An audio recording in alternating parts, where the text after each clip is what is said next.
요즘 바쁘게 지냅니다. 그리고 지금 전국이 너무 혼란스러워서 저희 같은 경우는 주말에 또 계속 거리 집회도 나가고 있고 탄핵 정국이어서 이제 대외적인 의정 활동도 바쁘고 또 지역 의정 활동도 챙겨야 되고 또 이제 의회에서 하고 있는 일들도 수석 대변인을 맡고 있다 보니까 여러 가지 일이 많아서 그러니까 일이 많다 보니까 일에 묻혀 지내는 것 같아요, 요즘에는. 그래도 지역에 가면 또 주민들 만나고 그러면 좋은데 그 일 외에도 여러 가지 일들이 있어서 사실 많이 바쁘게 지내고 있습니다.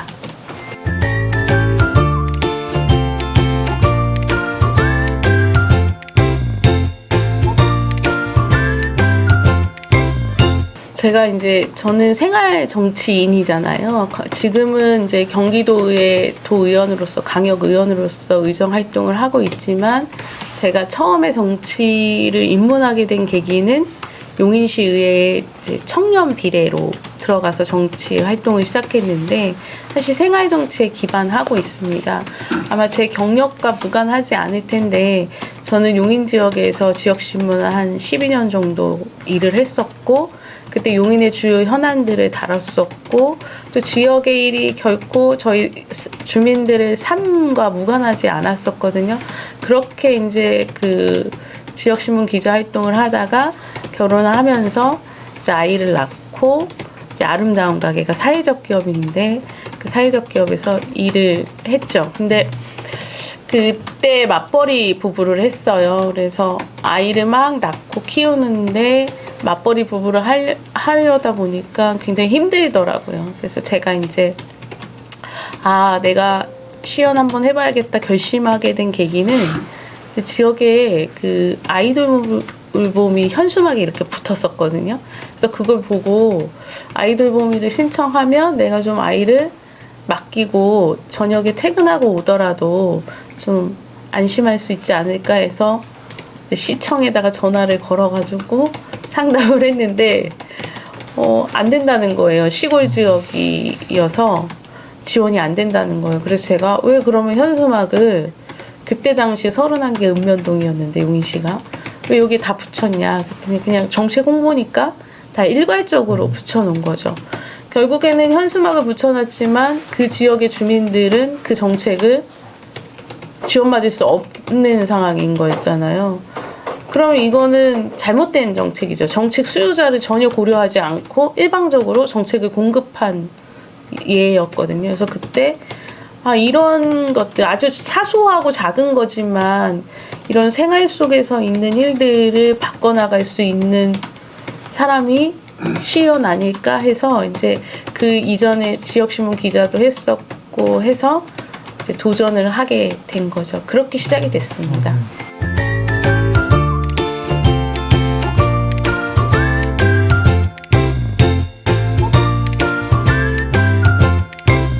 저도 그럴 줄 알고 준비를 좀 했었는데 이 정치라는 게 그렇더라고요.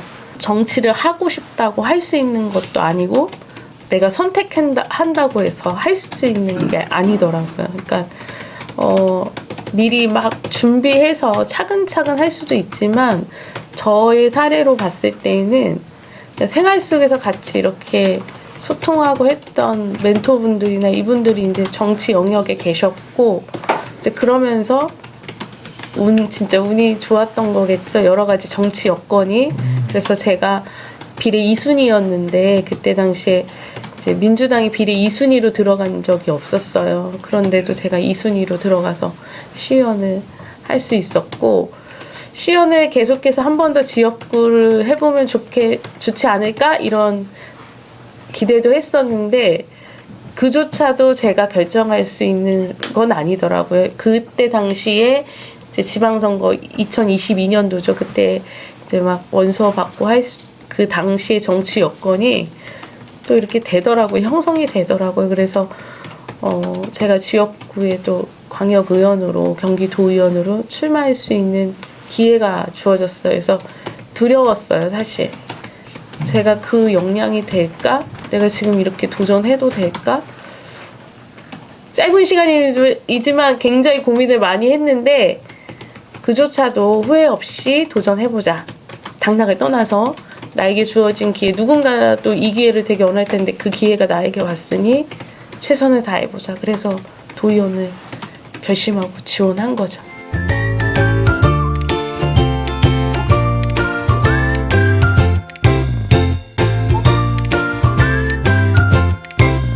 저는 이제 조례를 많이 하기보다는 정말 그때 필요로 하는 조례들이 있거든요. 그래서 이제 조례를 많이 제정하거나 개정하지는 않았는데 제가 기억에 남는 거는 상도 많이 받은 것 중에 하나가 전국의 최초로 경기도 디지털 재난 지원 조례 만들었을 때예요.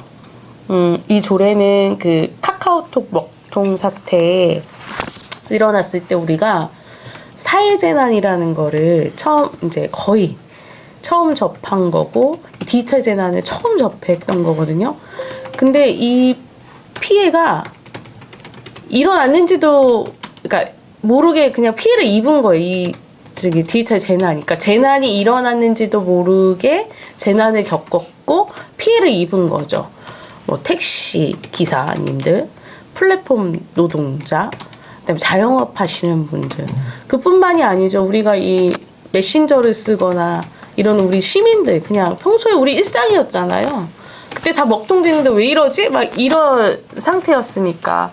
그래서 그 조례를 제정해서 이런 사회재난이 발생했을 때 도지사가 우리 경기도민들한테 알리고, 또 이런 피해에 대해서 피해 지원을 할 수 있는 근거를 만들었거든요. 그래서 그 조례가 가장 기억에 남고, 또 하나는 좀 힘들었던 조례도 있어요. 그게 뭐냐 하면 우리 대일 항쟁기 강제동원 피해 지원 관련한 거였는데, 사실 당연히 해야 될 일인데 이제 그 당 간에 약간의 이제 온도차 같은 것들이 있다 보니까, 사실 지금 저희가 비슷하잖아요, 의원수가. 그래서 이 조례를 굉장히 심사숙고해서 했거든요. 그래서 상임위에서 좀 의원님들 많이 설득하고 도움받아서 그래도 이 조례가 만들어져가지고 저희가 용역 결과까지 나왔어요. 그래서 지금 제가 조금 아쉬운 거는, 그때 해당 상임위였을 때 용역 결과까지 만들어냈는데 그거에 따른 지원 방안이라든지 사업들, 이런 걸 좀 더 속도감 있게 또는 이제 추진을 해 나가야 되는데 여기서 조금 지금 멈춰 있거든요. 그래서 이 대일항쟁기 피해자 지원 조례 관련해서 조금 더 저희가 당 차원에서 제가 도움을 받아서 좀 할 수 있는 일들을 해 나가야 한다고 지금 생각하고 있죠. 그래서 이 조례도 기억에 남고, 실은 이제 제가 상임위를 교육행정위원회로 옮기면서 오늘 조례안을 하나 개정했습니다. 그게 뭐냐면 딥페이크 범죄로 인해서 피해를 본 피해자를 지원하고 보호하는 거거든요. 그래서 그 대상을 학생이 아닌 교사까지 확대하는 건데, 이 조례도 굉장히 의미 있죠.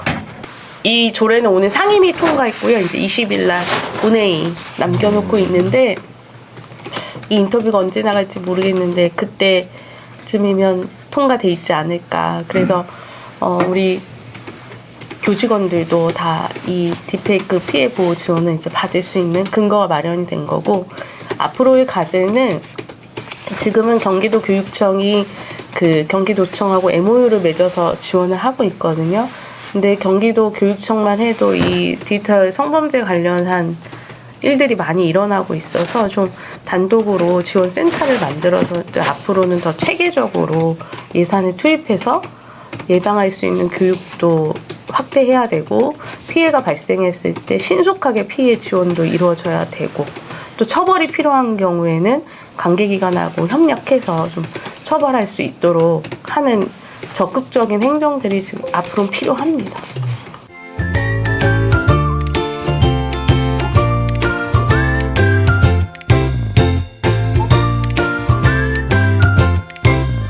저는 이제 제가 사도강산을 다녀왔었거든요, 작년에. 이제 올해 강복 80주년을 맞이하는 해잖아요. 이 조례가 어떤 의미를 지니냐 하면 저로서는 이분들이 이제 강제동원에서 피해를 입었는데 피해를 입증하기가 굉장히 어려워요. 그리고 지금 정부에서 지원도 사실은 거의 안 되고 있고, 이 피해가 입증되지 않으면 그분들이 그런 일을 겪었던 걸 잘 모르잖아요. 사실 그 후손들밖에 모르는데 그것도 옮겨 듣는 거기 때문에 한계가 있거든요.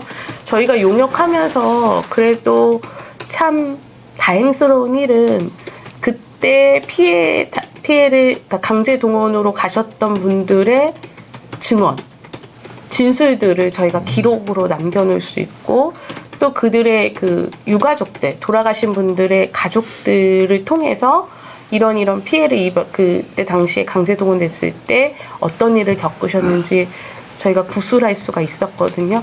그것만으로도 굉장히 큰 효과를 거둔 거죠. 왜냐하면 역사를 잊은 민족에겐 미래가 없다고 했고, 저희는 그것을 기억해야 하는데 무엇을 가지고 기억할 것인가, 그런 기록물들이 남겨져 있어야지만 저희 후대에도 계속 그런 일이 있었다는 걸 기억할 수 있잖아요. 그래서 이 조례는 사실 앞으로 이제 그분들이 연로하시기 때문에 고령자가 많아서 돌아가시면 잊혀져 버리는데, 실은 이런 걸 통해서 우리 경기도의 자료로, 역사적 자료로 남길 수 있고, 또 그분들의 실제 육성을 다 보존할 수 있고, 그래서 저는 그것만으로도 굉장히 가치가 있다, 이렇게 보고 있습니다. 그래서 그 조례를 통해서 용역을 한 거, 이제 여기서 한 단계 더 나아가야 되는 거죠. 실제 그분들을 기억하고 기록했다면 앞으로 경기도는 이걸 정책으로 입안해서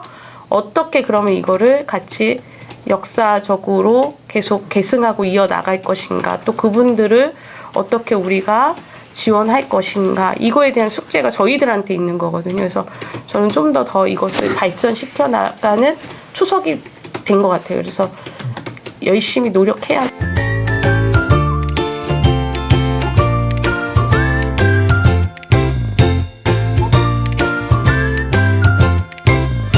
실은 이제 도심 안에서도 지금 소규모 학교가 많이 나타나고 있거든요. 당연히 저출생으로 인해서 학력 인구가 감소하니까 학교들이 지금 점점 학생 수가 줄고 있거든요. 자연 감소죠. 그런데 도심과 구도심 사이에서 있는 학교에서도 지금 작은 학교가 계속 나타나고 있거든요.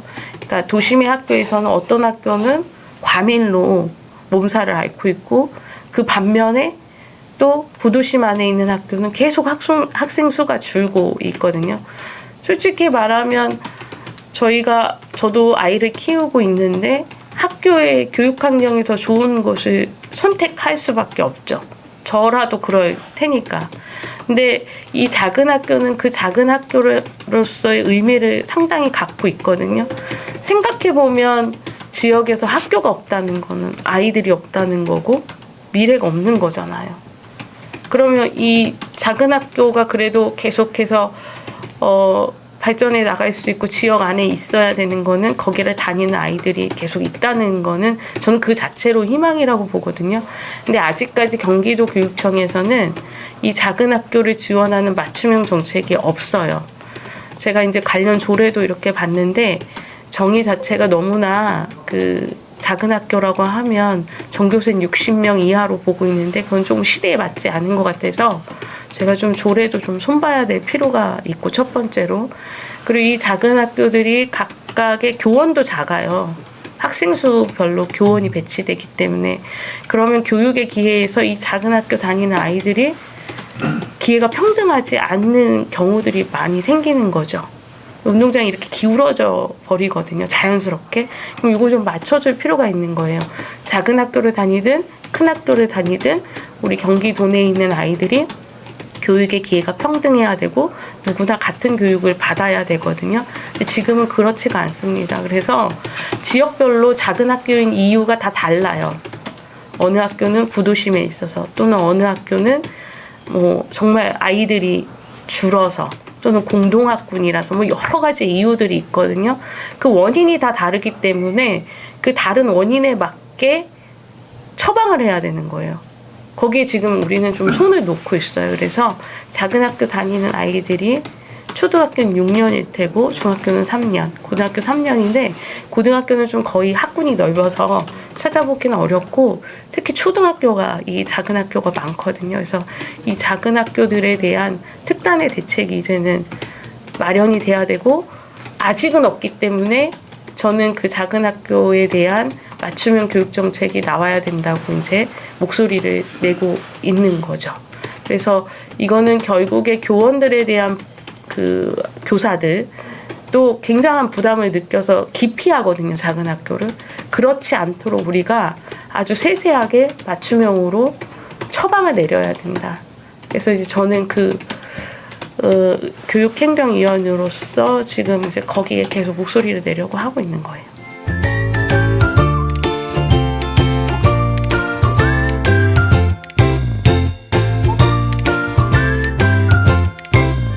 제가 이제 그 경기도 교육정책 중에 하나 정말 해보고 싶은 거는 학교 놀이터를 정말 아이들이 놀고 싶은 놀이터로 만들어주고 싶어요.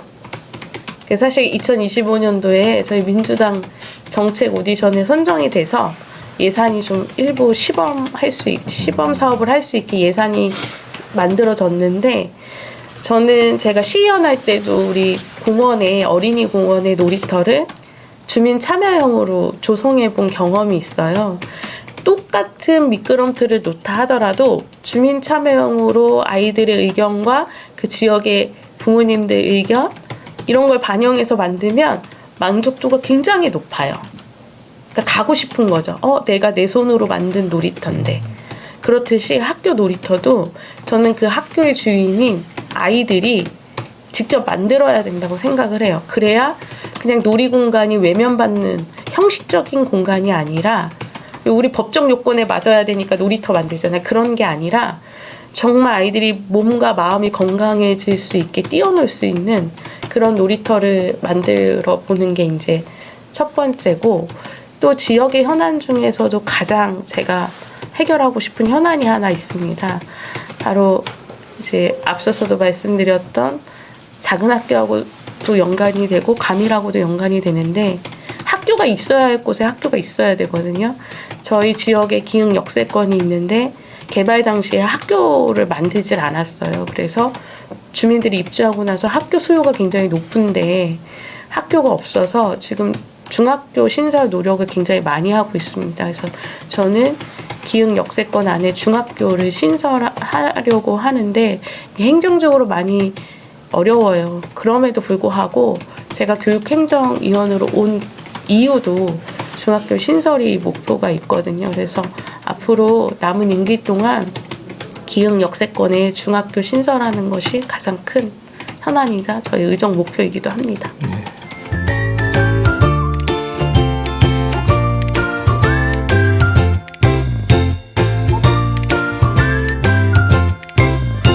제가 지역이 이제 기흥에 구갈동하고 상갈동이 두 개의 동을 지역구로 두고 있는데 가장 큰 현안은 교육 현안 중에서는 이제 기흥 역세권의 중학교를 신설하는 게 하나가 있고요. 두 번째는 아무래도 주민의 삶의 질을 좀 더 높여주는 거.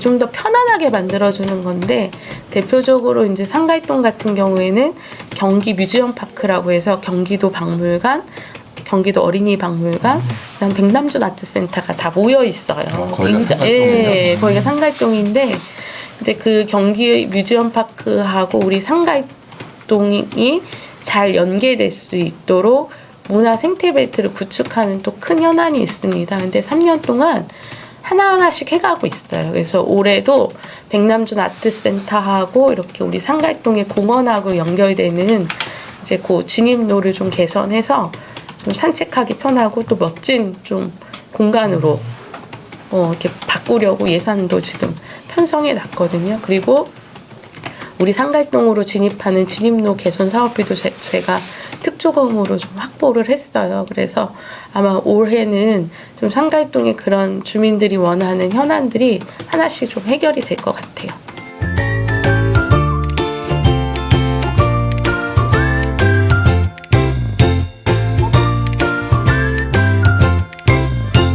저는 제가 항상 하는 얘기가 있는데 저는 이렇게 정책에 멋내고 폼잡는 것을 안 하려고 합니다. 그러니까 우리가 이렇게 일을 하다 보면 굉장히 멋들어진 정책이 있지만 실제로 주민들한테 효능감이 가지 않는 것도 꽤 있거든요.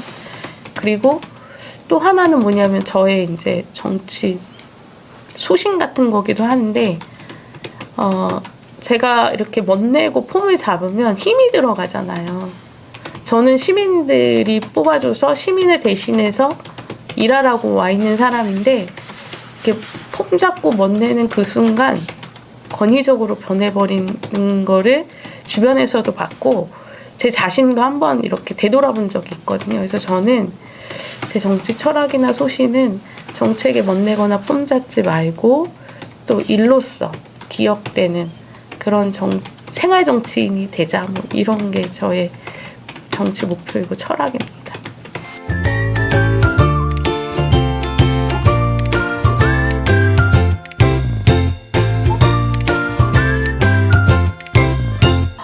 저는 우리 지역의 주민들이 조금 더 편안한 삶을 살아갈 수 있도록 제가 이제 그 생활 속에서 여러 가지 일들을 챙기고 있는데 저희 경기도민 그리고 용인 시민 또 저희 지역구에 있는 구갈동, 상갈동 주민들이 좀 불편함이 없도록 하나하나 바꿔가는 그런 일들을 해 나갈 겁니다. 그래서 우리 지역 주민들 곁에서 늘 함께하는 그런 생활 정치인, 경기도 의원이 되도록 하겠습니다. 언제나 똑소리 나게 일 잘하는 그런 도의원이 되도록 하겠습니다.